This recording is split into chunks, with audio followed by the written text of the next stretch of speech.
ভোলা শহরের সরকারি বালক বিদ্যালয়ের মাঠ কেবল একটি খেলার জায়গা নয়, বরং এটি মানুষের আনন্দ আর মিলনের গল্পে ভরপুর এক আড্ডার কেন্দ্র।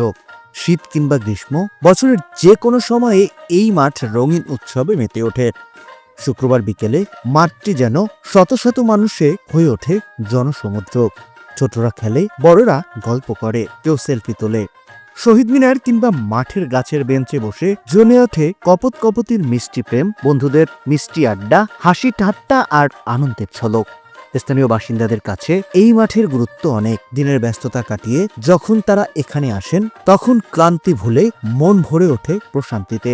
শিশুরা মাঠে খেলে আর অভিভাবকরা তাদের খেলা দেখেন। কেউ বা মাঠের চারপাশে কয়েক চক্কর হাঁটেন নিজেকে ফিট রাখার জন্য। ভোলা পৌরসভা শুধু এই মাঠই নয়, বরং শহরবাসীর জন্য বেশ কয়েকটি আকর্ষণীয় স্থান তৈরি করেছে। এর মধ্যে টাউন স্কুল মাঠ, বক ফোয়ারা, ইলিশ ফোয়ারা উল্লেখযোগ্য।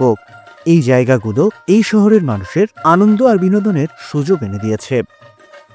সম্প্রতি ভোলা শহরে বিনোদনের তালিকায় যুক্ত হয়েছে ঐতিহ্যবাহী ভোলা খালের উপর ভাসমান রেস্তোরাঁ ও কায়াকিং এর মতো আকর্ষণীয় ব্যবস্থা। সেই জায়গায় এখন রুচিশীল মানুষের ভিড় বেড়েছে। তবে ভোলা শহরের মধ্যে সবচেয়ে জনপ্রিয় স্থান হলো এই সরকারি স্কুল মাঠ। অনেকেই বলেন এই মাঠ তাদের বাড়ির মতো। এখানে এলে ক্লান্তি ভুলে হাসিতে মন ভরে যায়।